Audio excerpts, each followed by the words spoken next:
is The Guardian's Guide to Scottish Independence for the non-Brits. It's a long and complex story, but let's begin by answering the most fundamental question. Where is Scotland anyway? The country of Scotland is right here, at the top of the island of Great Britain, the crazy hat worn by the bearded troll who appears to be looking west toward Ireland and laughing. On Thursday the 18th of September, the people of Scotland will vote to decide whether or not it will become a country in its own right. But wait, I hear you ask, didn't you just call Scotland a country? Isn't Scotland already a country? The definitive answer to that question is sort of. Technically, Scotland is a country within a country known as the United Kingdom. Scotland may have its own church, its own legal system, its own professional soccer league, and its own dietary idiosyncrasies, but it's still part of the UK, which also includes the countries of England, Wales, and Northern Ireland. Scottish people have British passports. Scotland did used to be a separate country with its own king, James VI. Then in 1603, Queen Elizabeth, not that one, this one, died without leaving an heir, and the nearest relative they could find turned out to be her cousin James. He became James I of England, while still keeping his job as James VI of Scotland. If you think that's confusing, you ain't heard nothing yet.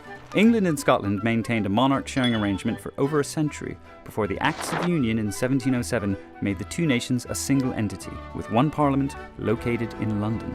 Scotland went along with this largely because it was almost bankrupt, thanks to something called the Darien disaster, which happened way over here and is, frankly, another story for another time.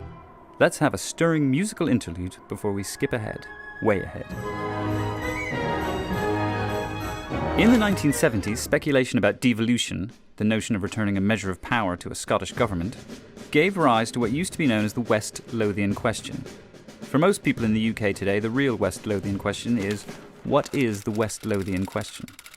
The West Lothian question was named after the Scottish constituency of the MP who first asked it. To paraphrase, he basically posited a world where Scotland had its own regional parliament, but also continued to send representatives to the British Parliament in London.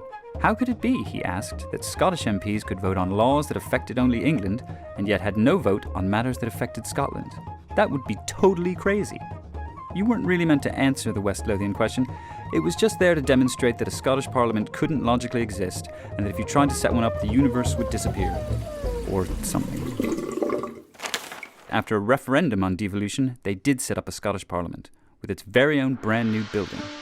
I know, but it's meant to be really nice on the inside. Devolution is not the same as being a separate country.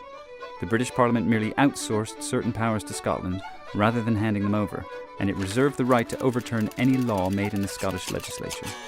In 2011, the Scottish National Party, a party that campaigned on a pledge to hold an independence referendum, won a landslide in the Scottish Parliament.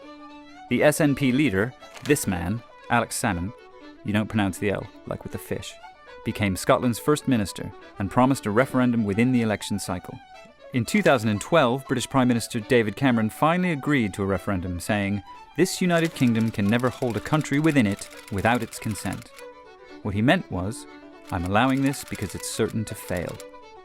Polls consistently show that only a minority of Scots would vote for actual independence. A yes campaign was set up, and also a no campaign, which isn't called the no campaign because that would sound a bit negative. Instead, it's called Better Together, which is arguably worse.